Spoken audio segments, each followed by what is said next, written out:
Bonjour à tous, nous allons voir dans cette vidéo comment comparer deux nombres décimaux. Alors comparer, ça signifie dire lequel est le plus grand, lequel est le plus petit. On connaît les deux signes qu'on utilise, plus petit que et plus grand que. Donc par exemple, si j'écris 4 et ici 5, et bien là ça signifie que 4 est plus petit que 5. Pour le reconnaître, c'est pas bien compliqué. Là, vous voyez que cette partie-là est plus petite que cette partie-là. Donc, ça veut dire que le nombre qui se trouve ici est plus grand que le nombre qui est plus petit, que le nombre qui est ici. Pareil pour ce nombre-là. On remarque que cette partie-là est plus grande que la petite ici. Donc, ça veut dire que le nombre qui est là est plus grand que celui qui est ici. Alors, voyons maintenant une première méthode pour comparer deux nombres décimaux. Alors, on va comparer le nombre 10,08 et le nombre 27,10. Alors, la première chose à faire lorsque l'on veut comparer des nombres, c'est regarder les parties entières. Donc là, la partie entière de ce premier nombre, c'est 10. Et la partie entière de ce nombre-là, c'est 27. Quel est le plus grand entre 10 et 27 ? On comprend, c'est 27. Donc là, quand on a vu que les parties entières sont différentes, l'une est plus petite que l'autre, c'est assez facile de dire que 10,08, c'est plus petit que 27,10.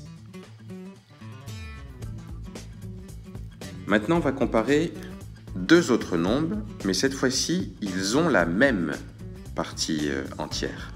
Donc 123,18 et 123,1. Alors dans ces cas-là, il faut s'assurer que les deux nombres aient le même nombre de décimales, donc autrement dit de chiffres après la virgule. Là, vous remarquez que dans le premier nombre, on a deux décimales, on a deux chiffres après la virgule. Et dans le deuxième nombre, on a une décimale, un chiffre après la virgule. Donc première chose à faire, c'est de faire en sorte que les deux aient le même nombre de décimales. Donc ce qu'on peut faire dans ce cas-là, c'est d'ajouter des zéros qu'on appelle des zéros inutiles, au nombre qui en a le moins de décimales. Donc là, ça va être le deuxième, celui-là. On va lui rajouter un zéro. Comme ça, il y a le même nombre de décimales. Et ensuite, on va comparer les parties décimales.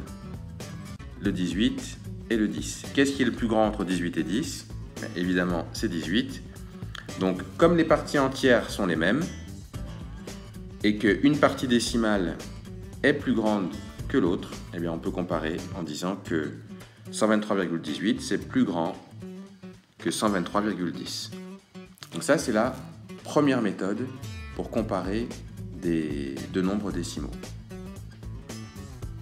La deuxième méthode, c'est en fait de construire une droite ou une demi-droite graduée, comme vous le voyez ici, et de placer les deux nombres sur la demi-droite graduée. Le nombre qui sera le plus grand, c'est celui qui sera le plus à droite. Prenons un exemple.